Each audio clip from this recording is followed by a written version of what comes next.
pero no deja de ser una responsabilidad. Y no importa los años que prediques o las veces que hayas subido a un púlpito, siempre, ¿verdad? Un momento así te pone nervioso, ¿verdad? Y en Elche, bueno, en Elche y en todos los lugares. En Elche porque soy de mi tierra, pero qué bueno, ¿verdad? Que no venimos a este lugar a hablar. Yo no vengo a hablar de mí, ni a hablar de usted. Vengo a hablar de la palabra de Dios y de lo que creo que Dios tiene para nosotros en este día y en este tiempo. Hay un texto que se encuentra en el libro de Números, capítulo 35. Puede acompañarme. Versículo 9.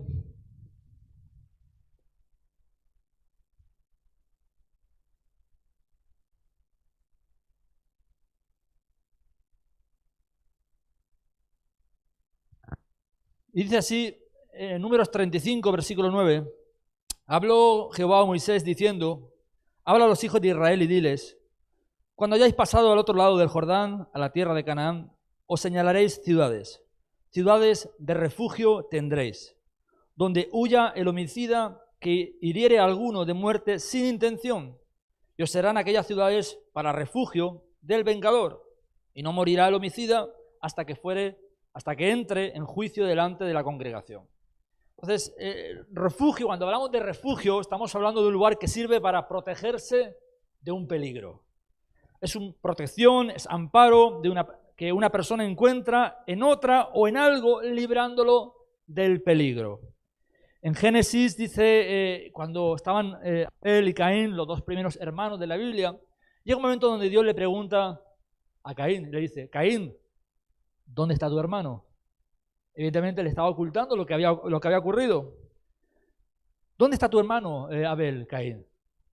Respondió él: no lo sé. ¿Y qué respondió Caín? ¿Acaso soy yo guarda de mi hermano? ¿Acaso soy yo guarda de mi hermano? Guarda, la palabra guarda es una palabra que en el diccionario se define como persona que tiene a su cargo la conservación de algo. Y la palabra para guarda, la palabra hebrea, que concretamente la que vemos en Génesis, es una palabra que significa cercar alrededor, proteger, cuidar. Tiene que ver con conservar, considerar, cuidar, custodiar, encargarse de alguien, interesarse, mantener, meditar, mirar, pastorear. Eso de alguna manera es lo que estaba diciendo Caín. ¿Acaso yo soy encargado de pastorear a mi hermano, de cuidar, de protegerlo, de velar por él? Evidentemente, sí. Y por supuesto, si lo aplicamos a la iglesia, evidentemente, cada uno de nosotros somos guarda de nuestros hermanos. La Biblia, vemos en Números, y todo lo que es el capítulo 35 habla de ello, de las ciudades de refugio. Un lugar donde las ciudades que se les entregaba a los levitas, de esas ciudades había concretamente 6 ciudades donde se establecían como ciudades de refugio. Si alguien sin intención, de una manera sin intención, mataba a alguien, sin quererlo, sino que había un accidente y lo mataba, evidentemente la persona que había tenido la pérdida podía ir a por él y matarlo para vengarse. Entonces Dios, en un acto de misericordia, de amor, de protección, establece ciudades de refugio donde esa persona homicida huye a ese lugar de refugio para no ser muerto por la persona, ¿verdad?, que había perdido un familiar o algo. Entonces ahí era juzgado de una manera correcta y se decidiría el juicio. Un lugar de refugio. En el mundo, decía Jesús, tendremos aflicción, evidentemente. Pero yo meditaba en este texto. Esta palabra es una palabra que el Señor me dio hace tiempo, hace como 3 años aproximadamente. La puse en mi corazón, la prediqué mientras estaba en Cuenca.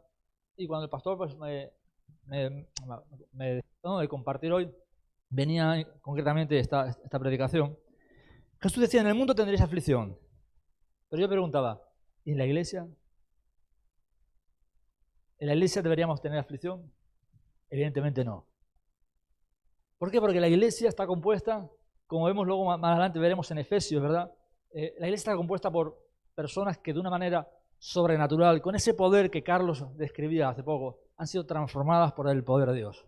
Personas que han pasado de muerte a vida. Personas que dice la Biblia en Romanos capítulo 5 que por el Espíritu de Dios el amor de Dios ha sido derramado en nosotros. Ha habido una transformación literal, sobrenatural. Ya no vivo yo, Cristo vive en mí. Entonces, vemos en la historia que habían lugares seguros. En la historia vemos lo que se le llamaba el asilo sagrado. El asilo sagrado era una ley medieval por la cual cualquier perseguido por la justicia entraba en la iglesia, en aquel tiempo un templo católico, y era un lugar, se acogía al asilo sagrado y nadie podía entrar a él a sacarlo de allí, juzgarlo ni matarlo. Era un lugar donde podía acogerse a la protección de iglesias y monasterios. Se basaba en el concepto jurídico que cualquier oprimido por las leyes de su país podía ser protegido por otra autoridad, fuese civil o religiosa, y derivaba de la antigua costumbre de la hospitalidad. Había 3 motivos que justificaban este amparo: la clemencia para con quien requiere protección, la enmienda de los delincuentes por medio de penitencias públicas y la reverencia debida a los templos. Agustín de Hipona, por ejemplo, expuso las 2 primeras y la tercera más pragmática, que advertía que la detención en el interior de un templo podía causar daños a este. Era opinión defendida, entre otros, por Isidoro de Sevilla. Y muchos pueblos como egipcios y griegos también mantenían esta costumbre, como el asilo de los templos. Entonces, hasta cierto punto, los delincuentes o acusados de delitos frente a la acción legal podían entrar en ese lugar y de alguna manera ser protegidos. Era un lugar de refugio. Este principio fue adoptado más tarde por la Iglesia cristiana, desarrollándose diversas normas y regulaciones para acogerse a la protección. Y personas como, por ejemplo, Francisco de Quevedo menciona esa antigua costumbre de acogerse a lo sagrado en su Historia de la vida del Buscón, llamado Don Pablo. Luego Cervantes, Lope de Vega, Calderón de la Barca, e incluso Shakespeare también menciona estos lugares de refugio. Lugares que en la historia existían como lugares seguros. Lugares seguros. Hay una imagen que había pedido que por favor me pusieran. La encontré en internet y yo pensaba, qué bueno que esta imagen de alguna manera pudiera estar en la puerta, no solo en esta iglesia, en las puertas de las iglesias, y pudiera la gente en la calle ver que este lugar es un lugar seguro. Este lugar, la iglesia de Cristo, es un lugar seguro, un lugar de refugio, donde la gente puede venir, ¿verdad?, huyendo del pecado, huyendo del mundo, huyendo de la aflicción, ¿verdad?, y venir a este lugar y decir, wow, aquí estoy seguro. Y eso debería ser, ¿verdad?, para nosotros. Cuando alguien se acogía a lo sagrado, entrando en una iglesia, podía escuchar las palabras, aquí está seguro. ¿Se imagina por un momento? Usted entra por la puerta, ¿verdad?, sacudido por el pecado, sacudido por el diablo, por las circunstancias, como ese joven que mencionaba Carlos, ¿verdad?, y llega a la iglesia y que alguien pueda decirte, aquí estás seguro, aquí vas a ser protegido. Aquí no vamos a cuestionar, no vamos a juzgar, no vamos a criticar, no vamos a señalar, simplemente te vamos a guiar, ¿verdad?, a que conozca a aquel que perdona todos los pecados, aquel que transforma, que renueva, que levanta, ¿verdad?, aquel que no juzga, como la mujer, ¿verdad?, sorprendida en adulterio, sino que está dispuesto a levantar y a dar una segunda oportunidad. La Biblia también habla de lugares seguros, como hemos visto ahora, ciudades de refugio. Hemos leído en Números 35:6, 6 de las ciudades que entreguen a los levitas serán ciudades de refugio, a donde una persona que haya matado a alguien por accidente pueda huir y ponerse a salvo.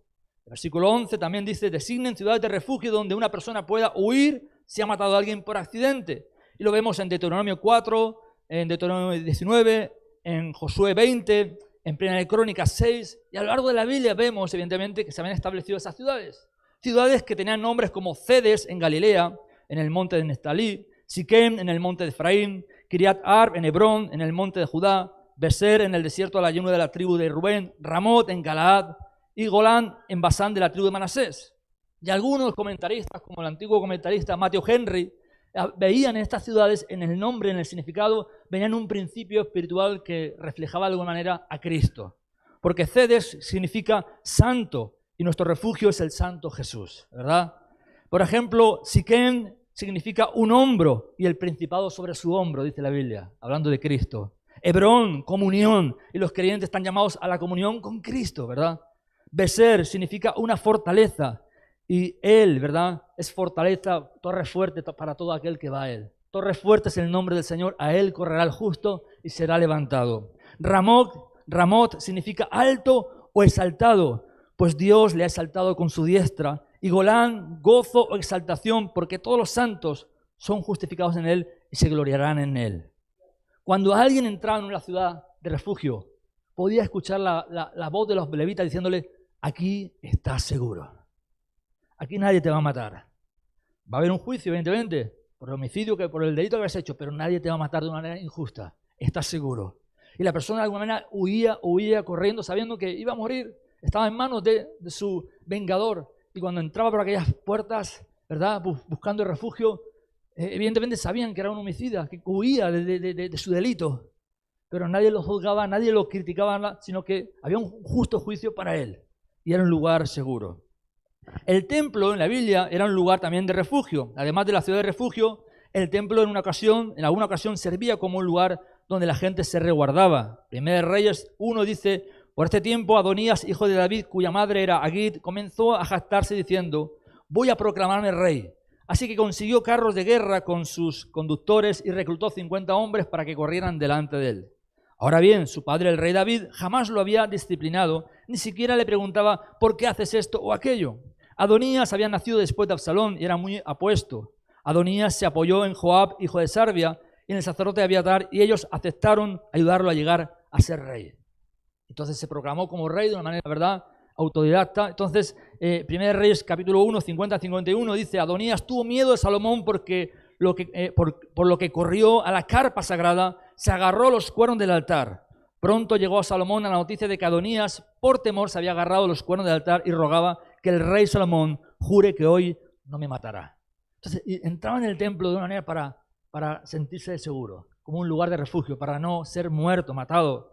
Primera de Reyes 2:28 dice: Joab no se había unido anteriormente a la rebelión de Absalón, pero sí se había sumado a la rebelión de Adonías, así que al enterarse de la muerte de Adonías, corrió a la carpa sagrada del Señor, se agarró a los cuernos del altar. También vemos, ¿verdad?, cómo Joab lo hacía. Era algo normal. Alguien entraba en el templo, se agarraba a los cuernos del altar y podía escuchar las palabras: aquí estás seguro, aquí estás seguro. Ahora, cuando hablamos de la iglesia, que evidentemente es lo que nos interesa, ¿verdad?, hace mucho tiempo que se abolió el derecho a acogerse a lo sagrado, ¿no?, como vemos en el tiempo medieval. Tampoco vivimos en los tiempos del Antiguo Testamento, donde existen esas ciudades de refugio, pero de alguna manera, espiritualmente hablando, la iglesia debería ser un lugar de refugio. Un lugar donde, como he dicho antes, donde cuando tú entras a este lugar, ¿verdad?, huyendo de toda la aflicción de este mundo, de todo el estrés, de toda la ansiedad, de todo lo que está ahí fuera, ¿verdad?, tú podrías entrar por esas puertas y escuchar las palabras de alguien que te diga: aquí estás seguro, bienvenido a este lugar. Cristo, sin ninguna duda, es nuestro refugio. Hay un cántico que dice, ¿verdad?, dulce refugio es Jesucristo el Salvador. Y Cristo, ¿verdad?, cada uno de nosotros, sin importar lo que hayamos hecho, sin importar cuántos o cuán grandes eran nuestros pecados, cada uno de nosotros vinimos a Cristo y de hecho seguimos viniendo a Él cada vez que pecamos. Y lo único que recibimos de Él es amor y misericordia, ¿verdad? Él es nuestro refugio. Él es nuestro refugio. La Biblia dice que todos hemos pecado. Romanos 3:23. Todos hemos pecado. No hay quien no peque, no hay quien haga lo bueno, no hay quien busque a Dios. Dice la Biblia: todos hemos pecado y la paga del pecado es la muerte, ¿verdad? Y dice en Romanos 6:23. Todos hemos pecado, ¿verdad? Todos hemos escapado de la justicia de Dios que nos sentenciaba a la muerte por haber pecado. Y hemos venido a refugiarnos en Cristo. La Biblia habla de esto y habla del amor de Dios, ¿verdad? Siendo pecadores, siendo homicidas, siendo adúlteros, siendo mentirosos, Cristo murió por nosotros. Entonces podemos venir a Él como un lugar de refugio, ¿verdad? Encontrarnos con Él sabiendo que en Él tenemos seguridad. El mundo, sin ninguna duda, nos ha maltratado. Maltrata a la gente. En el mundo hay aflicción. Y lo hay en todas las áreas de la sociedad. No importa, ¿verdad?, si eres pobre, rico, si tienes más o tienes menos, ¿verdad? No importa dónde, en todo lugar. En el trabajo hay situaciones conflictivas donde uno acaba estresado, ¿verdad?, agobiado, incluso abusado. En la escuela, ni te digo, ¿verdad?, con todo esto del bullying y con todo, hay situaciones conflictivas. En los hogares, hay hogares donde realmente son infiernos. Hay lugares, ¿verdad?, en todo lugar. No importa dónde metas, uno va buscando de alguna manera el sentirse a gusto, el sentir paz, el huir de sus problemas y se mete en un lugar para meterse en otro peor y así busca, ¿no? Entonces busca un lugar de tranquilidad. La iglesia, Cristo instituyó la iglesia para que fuese un lugar de refugio. Él la instituyó con ese propósito. Que se haya desviado a lo largo de los siglos el propósito, que se haya desvirtuado, que unos vayan por aquí y vayan por allá. Eso ya sucedía ya en los tiempos de Pablo, ¿verdad? Cuando Pablo tenía que poner orden y decir: pero vamos a ver, ni eres de Apolo, ni eres de Cefas, ni eres de nadie, ni Pablo. Somos de Cristo y se acabó, ¿verdad? Entonces, eso ya sucedía desde los principios, desde los comienzos de la iglesia, evidentemente. Porque el ser humano somos así, ¿verdad? Venimos con todos nuestros conflictos, ¿no? Entonces la iglesia, por un lugar, es el lugar más adecuado para venir, un lugar donde uno se siente refugiado, pero es el lugar también, pues, un lugar difícil porque todos somos pecadores, venimos con nuestros pecados, ¿verdad? Pecadores, venimos con nuestras cargas, nuestras dificultades, venimos de diferentes culturas, naciones, ¿verdad? Y maneras de comportarnos. Y es un milagro de Dios, ¿verdad? Que la iglesia siga adelante. Es un milagro de Dios, por eso es algo sobrenatural. Porque es una iglesia compuesta como cuando Juan el apóstol vio aquella visión en Apocalipsis y decía una multitud de millones de personas de toda lengua, nación, ¿verdad? Ese es un milagro de Dios, que solo Dios puede hacerlo. La iglesia es una institución creada por Dios, un lugar de refugio, un lugar de seguridad, de crecimiento, de comunión y de unidad. Un lugar donde cualquier persona puede sentirse amada, respetada, considerada, valorada. Ese es el lugar donde uno viene, ¿verdad? Y la única incomodidad que debe sentir es la incomodidad del Espíritu Santo que viene a incomodarle por sus pecados. Pero que se siente a gusto. Un lugar donde viene a refugiarse, ¿verdad? Eso es lo que es la iglesia. Es lo que es la iglesia. Independientemente, ¿verdad?, de cómo la pintemos, o cómo la veamos, o cómo la valoremos, o cuál sea nuestra opinión. La iglesia es una institución sobrenatural de Dios, ¿verdad?, creada por Cristo con el propósito de refugiar al pecador. Para que se encuentre con Cristo, por supuesto, no para que continúen sus pecados. En la sociedad, como he dicho antes, aún dentro de los círculos sociales de amigos, de peñas, de clubs, da igual lo que sea, ¿verdad? Todo el mundo lo dice, amigos contados con las manos, ¿verdad? Y cuidado, ¿no? Entonces, sí es verdad que hoy día es difícil. Por eso la Biblia habla de que el que tiene un amigo tiene un tesoro.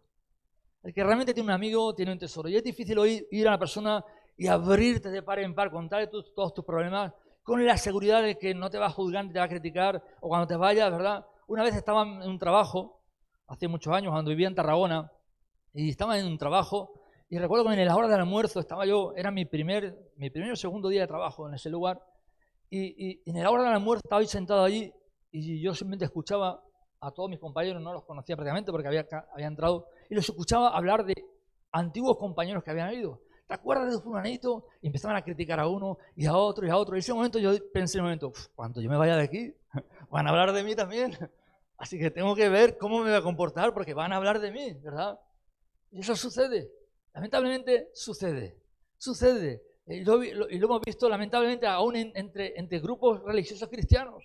Yo estaba entre grupos cristianos donde estaba hablando con uno y de repente viene otra persona cristiana, hola, ¿qué tal? Saluda. Y cuando se va, a esa misma persona que estaba poniendo de buena cara, poniéndole ¿cómo es posible, verdad? Que seamos tan hipócritas de sonreírle a la persona y decirle, Dios te bendiga, ¿verdad? Y luego estar pensando otra cosa por dentro, ¿no? Entonces, eso no es la iglesia. La iglesia es un lugar de refugio, un lugar de protección. En las escuelas hay una gran preocupación que no pueden solucionar, ¿verdad? Todo el tema del bullying ha llegado a la desesperación y lamentablemente hasta el suicidio, ¿verdad? El tema del suicidio en España este año pasado, más de 3.000 personas se han suicidado. 10 personas cada día. Más de 10 personas cada día se suicidan en España. Porque están desesperadas completamente ya. No encuentran. Y muchos de ellos, la mayoría de ellos, muchos de ellos van a un psicólogo, a un lugar para encontrar de alguna manera la solución, porque es un paso ya definitivo el suicidarse. Y al no encontrarlo, se suicidan. Fijaos, tremendo, ¿no? Entonces, y si tú vas a buscar un psicólogo que no te cueste dinero, porque mucha gente por la situación económica no puede, evidentemente, pagarse un psicólogo, y vas a la Seguridad Social, te dan un psicólogo para dentro de 2 años, y 2 años ya te has suicidado ya. Y eso es lo que está ocurriendo. Lamentablemente eso está ocurriendo. Y lo escuchaba en la radio esta semana, como algo alarmante, como algo que la sociedad hoy día, nuestras autoridades, con todos los estudios y con todo lo que tienen, no pueden llegar a solucionar ese problema. En la mayoría de los hogares se ha desatado una guerra entre miembros de la familia. Maridos que maltratan a sus mujeres, verbal, físicamente, hijos que maltratan a sus padres. El hogar en muchos casos no es un lugar seguro. Cuando Dios creó el Edén, qué curioso que le llamara Edén, porque Edén significa lugar de deleite. Y Dios estaba creando el prototipo de lo que Él estaba pensando para el hogar. El hogar debe ser un lugar de deleite. Pero lamentablemente en la sociedad que estamos hoy día no es en muchos casos un lugar de deleite. En muchas ciudades ya no es seguro caminar a ciertas horas. Vete a Madrid o Barcelona, en ciertos barrios de la ciudad, a unas horas y verás lo que ocurre, ¿verdad? Verás la verdad, si tienes ganas de aventura, ¿verdad? Y ganas de divertirte, de correr, verás cómo vas a correr, ¿no? Entonces, cuando estuve yo en El Salvador, en Centroamérica, hace unos años, ¿no? A las 6 de la tarde ya tenía que correr para para casa, porque evidentemente ya no era seguro. Ya era un lugar donde a partir de las 5 o 6 de la tarde las maras tomaban el control de las ciudades y de los barrios, y ya estar a esa hora afuera era una sentencia. De hecho, a las 5 de la tarde iba preparado yo para ir para predicar en la iglesia, y 3 muchachos de apenas 14, 15 años sacaron la pistola al verme que yo no era de allí, ¿no? Gracias a Dios no ocurrió nada, pero no hay seguridad en muchas ciudades. Pero esto, hermanos, no debe ser en la iglesia. La iglesia, ¿verdad?, ha sido comprada, lavada con la sangre de Cristo. Esto no es una institución humana. Esto no es un club de creyentes.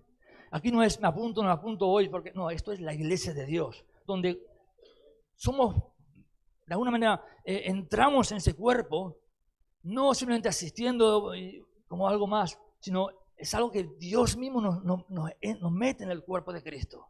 Dios mismo nos hace nacer de nuevo, ¿verdad? Y entramos en el cuerpo de Cristo. Dice la Biblia que en el día de Pentecostés, cuando Pedro predica el Evangelio, dice que se convirtieron como 3.000 personas, se bautizaron y fueron añadidos a la iglesia. ¿Pero por qué fueron añadidos? Porque hubo una conversión. Dice la Biblia que cuando Pedro estaba predicando se compungieron de corazón, que la palabra compungir en griego significa atravesar literalmente el corazón. La palabra de Dios los atravesó y dijeron, ¿qué haremos? Algo ocurrió. Y se añadieron a la iglesia. Dice la Biblia que perseveraban en la doctrina de los apóstoles, se cuidaban unos a otros, de manera que dice no había necesidades. No había necesidad.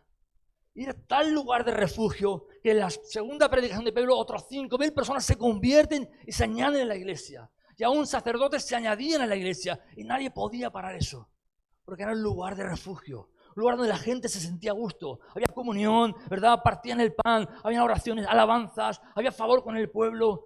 ¡Wow! Y de repente los apóstoles o discípulos o los diáconos que servían las mesas tienen que huir por causa de la persecución. Y ahí vemos, ¿verdad?, a un Felipe que llega a Samaria y ¿qué hace? Empieza a revolucionar Samaria entera. Y dice la Biblia, y había gran gozo en Samaria. Una ciudad, ¿verdad?, que lo describe como una ciudad donde habían atormentados por demonios, enfermedades. Había gran gozo porque Felipe, ¿qué hacía? Predicaba a Cristo, el lugar de refugio, ¿verdad? Tú y yo debemos ser un lugar de refugio para el perdido, para la gente, aún y mucho más, por supuesto, para el creyente, ¿verdad?, que está atribulado por las situaciones, porque aunque somos creyentes, pasamos por tribulaciones tremendas, ¿verdad?, donde a veces no sabemos dónde ir, ¿verdad? Y qué bueno encontrarte con un creyente que te sirve como una ciudad de refugio, que un creyente te diga, aquí estás seguro, no te preocupes, ¿verdad? Estoy para escucharte, para atenderte, para orar por ti, para aconsejarte, no te voy a juzgar, no te voy a criticar, estoy aquí para levantarte, ¿verdad? Porque un día yo necesitaré ser levantado como tú. Eso es la iglesia, hermanos, y eso es la iglesia. La iglesia debería ser un lugar seguro de toda crítica, de todo juicio, de todo aquello, ¿verdad?, que encontramos en una sociedad que no tiene el amor de Dios. El apóstol Pablo, hablando a los efesios y hablando de la iglesia, decía en Efesios 4:1, yo pues preso en el Señor os ruego que andéis como es digno de la vocación con que fuisteis llamados, con toda humildad, mansedumbre, soportándoos con paciencia los unos a los otros en amor, solícitos en guardar la unidad del Espíritu en el vínculo de la paz. Un cuerpo, un espíritu, como fuisteis también llamados en una misma esperanza de vuestra vocación, un Señor, una fe, un bautismo, un Dios y Padre de todos, el cual es sobre todos y por todos y en todos. Dice, solícitos en guardar la unidad del Espíritu. La palabra solícito es una palabra griega que significa hacer el esfuerzo. Hacer el esfuerzo por guardar la unidad, dice, fijaos, la unidad del Espíritu. Ni siquiera mi unidad, es la unidad del Espíritu. Solícito, esforzarse, ferviente, diligente en guardar la unidad del Espíritu. Y la palabra guardar significa hacer vigilia, un vigilante. Voy a ser un vigilante. Voy a esforzarme para mantener la unidad del Espíritu en la iglesia. Voy a ser un vigilante. Como una vez que entraba en urgencias de pediatría, hace años allí en Cuenca, y entraba allí y estaba aquello abarrotado a las 3 de la mañana, y los padres evidentemente desesperados a la hora que era, y se hacían horas, ¿verdad?, y nadie te atendía, y podías pasar ahí prácticamente toda la noche esperando que te atendieran. Era horrible, ¿verdad? Y entonces estabas allí y recuerdo que estaba allí y había un padre ya desesperado. Y en ese momento pasó una enfermera y aquel padre ya desesperado y con una actitud muy horrible le dijo a aquella enfermera, empezó a criticar hablando de esa enfermera, decía, es que tu compañera, y empezó a criticarla. Y recuerdo que aquella enfermera lo paró de seco y le dijo, perdone caballero, está usted hablando de mi compañera, así que mucho respeto. Y lo cayó en seco y dije, wow, eso tengo que hacer yo con mis hermanos. Cuando alguien venga a hablarme mal de mi hermano, cuando alguien venga a hablarme de alguien, ¿verdad?, que tiene el amor de Cristo. Y no solo el amor de Cristo, evidentemente de cualquier persona, ¿verdad? Pero cuanto más de alguien que es hermano conmigo y viene a criticar, viene a murmurar, y yo le diga, cuidado, estás hablando de mi hermano.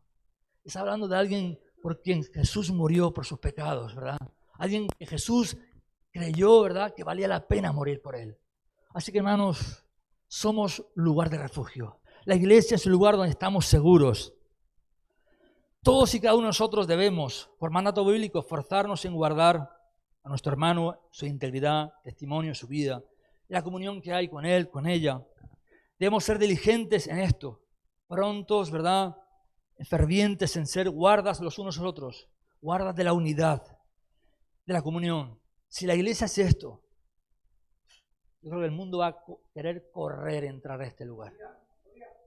Porque ahí fuera lo que hay es maltrato físico, verbal, emocional. ¿Verdad? Es horrible. Uno llega del trabajo y por muy bien a gusto que esté, ¿verdad? Por ejemplo, hay un compañero de mi trabajo y en el trabajo pues tengo un buen testimonio y la gente sabe que soy creyente y tengo un poquito de todo. Tengo algunos que son ortodoxos, algunos que son ateos, otros que son muy religiosos católicos. Tengo un poquito, tengo musulmanes, ¿no? Tengo de todo un poco. Y entonces algunos me llaman predicador, otros me llaman reverendo, otros me llaman padre, ¿verdad? Y otros ni me llaman, ¿no? Pero igual. Hay de todo. Pero hay uno concretamente, un compañero, que es blasfemo, pero blasfemo. Y tiene la muletilla de blasfemar contra Dios de una manera tremenda. Y estoy buscando la manera en cómo entrarle a esta persona. Pero hay de todo, ¿no? Pero es un lugar donde uno va y evidentemente la gente que está ahí no tiene el amor de Dios. Y te va a tratar de cualquier manera, como saben y como es. Y si tienen un mal día, lo van a manifestar hacia ti. Yo estoy trabajando con un chico que es de alguna manera mi encargado en la zona donde estoy. Y cada vez que mi jefe le presiona a él, ¿qué hace él? Él me presiona a mí. Y yo acabo, ¿verdad? Y yo intento guardar mi testimonio, intento, ¿verdad?, guardar mi lengua y guardar mi paz interior. Pero estoy deseando salir de ese lugar, llegar a mi casa y decir, se acabó el día ya. Se acabó la jornada de hoy, ¿verdad? Un día menos, ¿no? Porque evidentemente no es un lugar de tranquilidad. Debería ser. Qué bueno sería que si tú disfrutas de tu trabajo y estás en un ambiente a gusto. Eso es estupendo. Pero no siempre ocurre así. Por el ambiente, por lo que sea, ¿no? Y no es el único caso. Hay muchos casos de personas que realmente sufren un gran estrés en su trabajo, por lo que sea, ¿no? La presión. Entonces, qué bueno ir a un lugar donde te sientas a gusto, donde te sientas en paz. Tenía compañeros de trabajo hace un año donde nada más terminaban de trabajar y lo primero que hacían era ir al bar. Iban al bar lo primero y se tiraban horas en el bar antes de llegar a casa. Y un día recuerdo que pensaba, ¿por qué hacen eso? ¿Por qué hacen? Porque yo lo primero que quiero es ir a mi casa, ¿verdad? Quitarme los zapatos, ponerme ahí en el sofá y tranquilizarme después de un día de trabajo. Y esto corrían al bar. Y recuerdo que, pues, preguntándome esto, y en una de las conversaciones que teníamos decían ellos, evidentemente, ¿no? Tendrán sus excusas y sus cosas, ¿verdad? Y no tendrán razón en muchas cosas, pero decían es que voy a mi casa y lo único que es peor que estar aquí. Para mí, llegar a mi casa es un lugar de estrés, de ansiedad, de estar escuchando una cosa, otra. Así que lo último que quiero es llegar a mi casa. Yo decía, qué horrible tiene que ser eso. Eso no debe ser. Y lo mismo con la iglesia. Cuando uno piensa el domingo, el jueves, el martes, culto, uno tiene que ir, wow, tengo ganas de estar a ese lugar. Porque ahí me cuidan, ahí de verdad se preocupa por mí. Y cuando no estoy, oye, ¿por qué no has venido hoy? ¿Por qué? ¿Qué te sucede? ¿Verdad? Estamos orando por ti. Eso debería ser la iglesia. Por supuesto, eso depende de cada uno de los que componemos la iglesia. Gálatas 5:13 dice, pues ustedes, mis hermanos, han sido llamados a vivir en libertad. Pero no usen esa libertad para satisfacer los deseos de la naturaleza pecaminosa. Al contrario, usen la libertad para servirse unos a otros por amor. Pues toda la ley puede resumirse en un solo mandato. Ama a tu prójimo como a ti mismo. La iglesia es un lugar de seguro. La iglesia es un lugar de refugio. Aquí, hermanos, aquí estás seguro. Aquí estamos seguros. ¿A cuánto le gusta que le juzguen? A mí no. Si no te gusta que te juzguen, no lo hagas. ¿Cuántos les gusta que le hablen de ti a tus espaldas mal? A mí tampoco.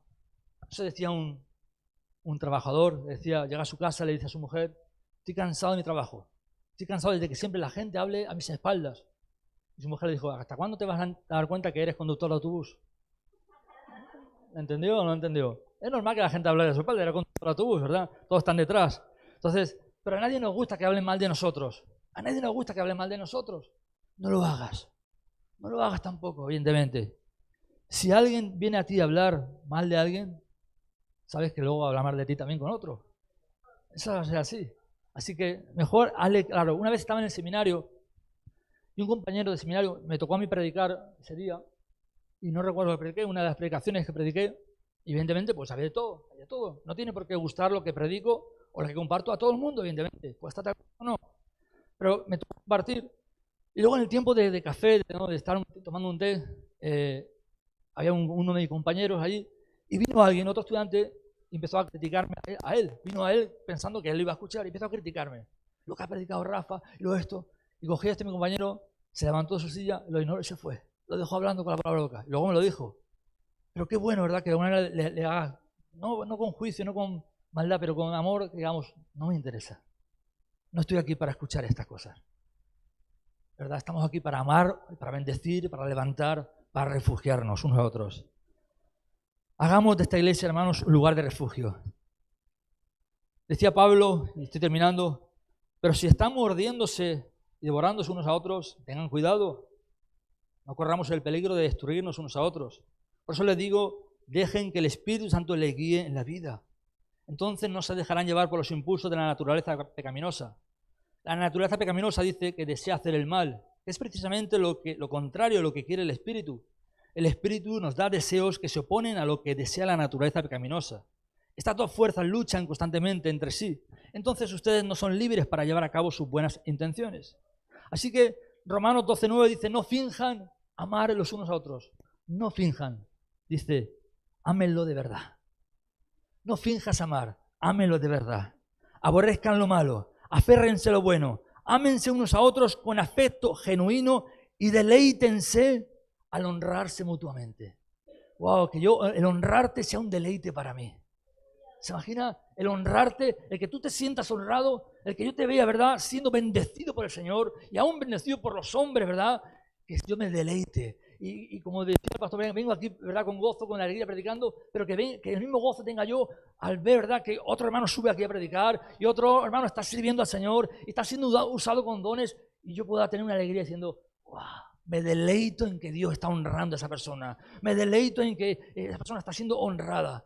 Eso dice Pablo, dice, deleítense al honrarse mutuamente. El apóstol Pablo nos habla de aquellos que fingen ser cristianos, pero que no lo son. Y los describe como personas, dice, fanfarronas, orgullosas. Está hablando a Timoteo también en estas cartas, le dice que son personas que se burlan de Dios, desobedientes a los padres, malagradecidos, que no consideran nada sagrado, no aman, no perdonan, calumnian a otros, dice, no tienen control propio, traicionan a sus amigos, son imprudentes, están llenos de soberbia, aman el placer más que a Dios. Dice, actúan como religiosos, pero rechazan la eficacia de la gracia y la convicción del Espíritu Santo. Actúan, pero no. Y Pablo le dice a esas personas, más bien aléjate de ellos. Aléjate. Fijaos qué tremendo. Entonces, pero nosotros debemos ser los que abrazan, los que, ¿verdad?, tenemos brazos para refugiar, para cuidar, para bendecir. Quiero concluir con esto. Hagamos, hermanos, de esta iglesia un lugar seguro. Hagamos de esta iglesia un lugar seguro. Que cuando tú invites a una persona, la persona diga, yo quiero volver a ese lugar. Porque lo que yo he sentido ahí es sobrenatural. ¿Verdad? Es sobrenatural. Lo que yo he sentido ahí, por lo menos, he sido aceptado. Me he sentido a gusto. No sentía que alguien me señalaba, me juzgaba, me criticaba. En el Antiguo Testamento eran los levitas quienes cuidaban y aseguraban la vida de los que se refugiaban en esas ciudades. Dios hizo de cada uno de nosotros, nos hizo levitas, sacerdotes. La Biblia dice que nosotros somos sacerdotes de Dios. La 1 Pedro 2. Así que nosotros tenemos esa función también de cuidar, de proteger. La identidad de esta iglesia la formamos tú y yo. Cada uno de los que componemos este lugar. ¿Verdad? Y qué bueno es venir a este lugar, entrar por las puertas y sentir la paz de Dios que sobrepasa todo entendimiento. Wow, ¿no? Sentirse a gusto. ¿verdad? Y decir, el último lugar donde que yo quiero abandonar es este lugar. Y ya sales por la puerta y ya notas la sociedad, ¿verdad? Pero este lugar sea un lugar de refugio. Y por supuesto eso, si tú lo llevas a tu hogar, a tu casa, pues ya ni te digo, ¿verdad? Pero la iglesia es un lugar de refugio. Voy a pedir un momento al equipo de alabanza que me acompañe y me gustaría terminar con un cántico, más que nada para tomar 1 minuto o 2 minutos para reflexionar en esta palabra.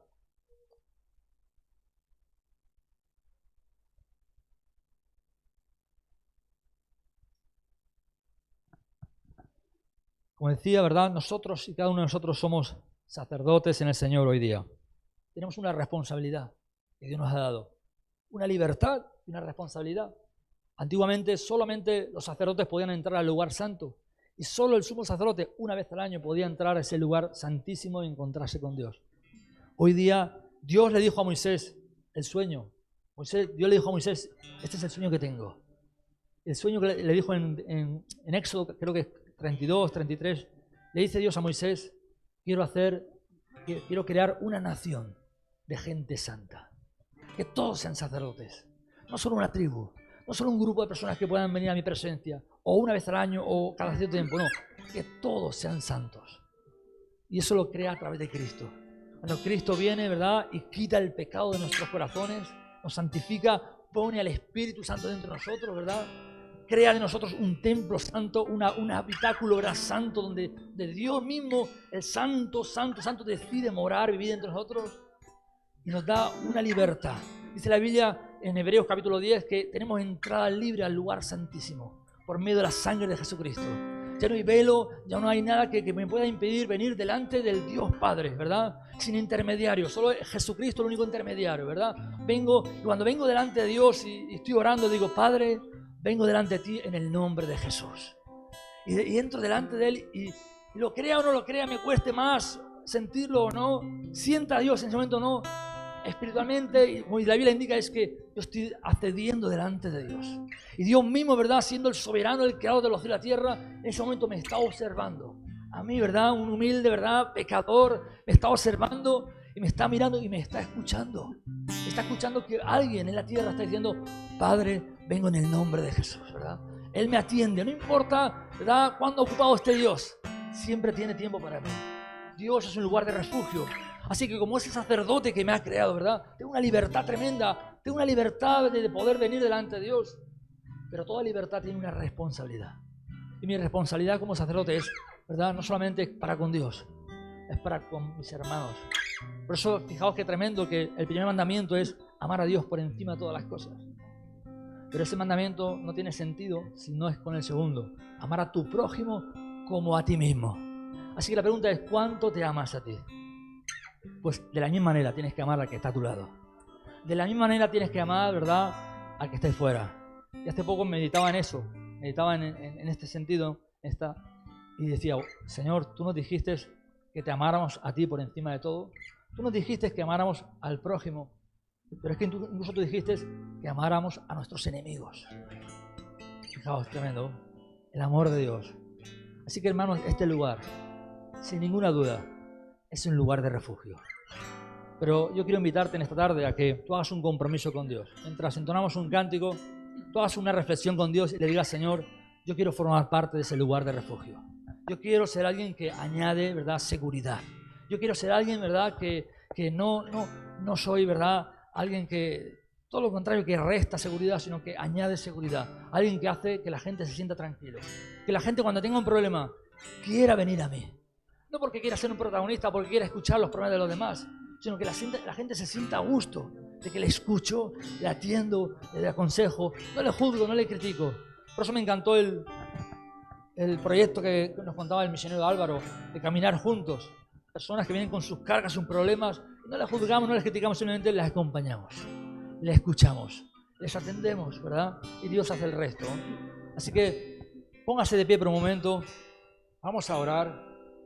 Y yo le pido que en el nombre de Jesús usted reflexione con Dios, con su palabra, ¿verdad?, con lo que hemos escuchado en esta tarde, y le diga al Señor, Señor, yo quiero formar parte de esa iglesia, de ese lugar de refugio. Yo quiero, Señor, ser alguien que protege, que cuida, que abraza.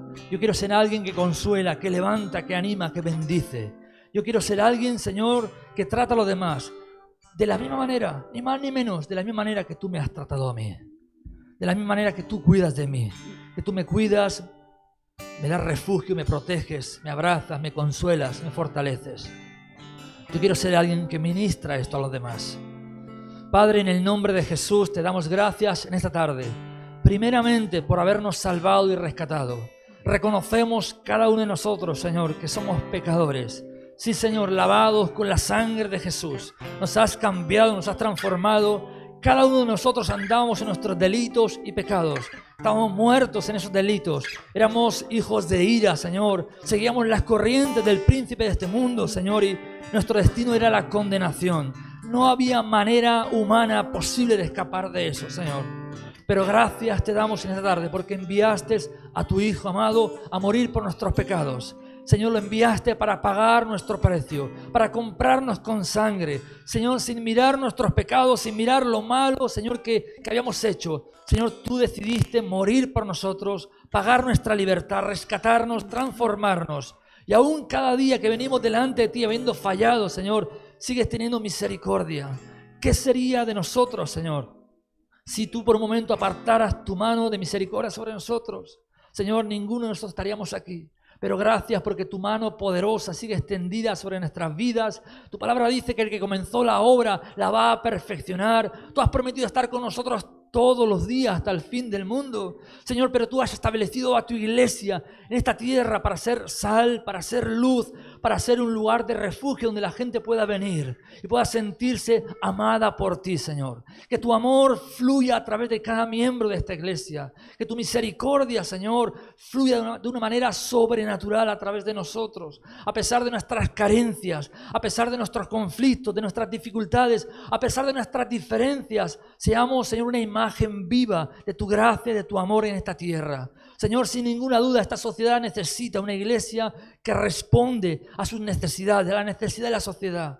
Señor, sin ninguna duda esta iglesia necesita, y cada iglesia, ser un lugar de refugio, de paz, de consuelo, de sanidad física, emocional, espiritual. Señor, pedimos que nos ayudes a hacer un compromiso contigo primeramente, pero también con el hermano y por supuesto con la sociedad en la cual tú nos has puesto, Señor.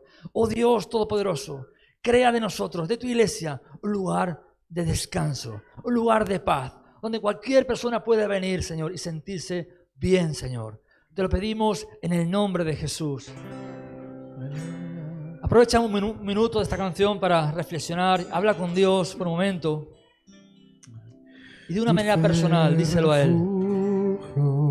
De una manera personal, dile: Señor, yo quiero ser eso. Yo quiero dar esa identidad a la iglesia en la cual sirvo. Es Jesucristo el Salvador. Aleluya. Él me alienta y alimenta con su palabra y su amor. Vengo a reposar en Él. Sí, Él Señor. es mi amigo fiel, Sí, Señor. una poderosa y fresca unción llenará mi corazón. Aleluya. Dulce refugio Aleluya. en la tormenta, es Jesucristo el Salvador. Amén, Señor. Él me alienta Amén, Señor. y alimenta con su palabra y su amor. Aleluya, así sea, Señor. Vengo a reposar en Él. Eres mi amigo fiel, una poderosa y fresca unción llenará mi corazón.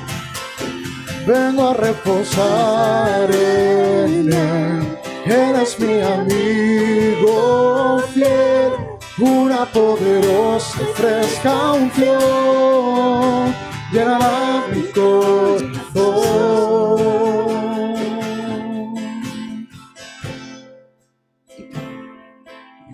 vengo a reposar en Él. Él es mi amigo fiel. Llenará mi corazón. Sí, Señor, gracias por ese refugio, esa paz, esa tranquilidad que solamente tú ofreces. Como tu palabra indica, Señor, Cristo en nosotros, la esperanza de gloria. Haz de nosotros ese lugar de tranquilidad, de refugio. Señor, que nuestra vida, Señor, como templo de ese Espíritu Santo, sea un lugar donde la gente pueda venir, a nosotros mismos, a tu iglesia, pueda venir y sentirse, Señor, en paz contigo. Haz de nosotros ese lugar de refugio. Te lo pedimos en el nombre de Jesús. Amén. Gloria a Dios. Gracias. ¿Cuánto dan gracias a Dios por la palabra de hoy? Una palabra de bendición para su casa, para este lugar, para la familia de la fe. Y no queremos terminar sin antes orar por nuestro hermano Ernie, que se va un mes a su país, a Nigeria, y vamos a orar para que Dios le guarde su salida, su entrada. Así que ha descubierto una mina de oro, no sé si usted lo sabe, que en Nigeria hay mucho oro y ha descubierto una mina, así que si usted quiere 1 kilito, 2 kilos de oro, es baratito. ¿Es eso que te va? Eso me han dicho a mí. Pues ya sabes, yo 3 kilos. Una broma, ¿eh? No sea que vayan ahora. Vamos a orar. Padre, en el nombre de Jesús, gracias por tu Hijo. Ahora lo encomendamos en tus manos en este viaje a su tierra. Señor, hay un propósito y, Señor, que tú le ayudes para ese propósito con el cual va, aparte de visitar a su familia y a los suyos, su tierra. Señor, gracias, porque tú guardarás su salida y su entrada desde ahora y para siempre. Y guarda a su familia también en Elche, en este lugar. Gracias por su vida, la bendecimos en el nombre de Jesús. Amén y amén. Señor le bendiga. Buen viaje.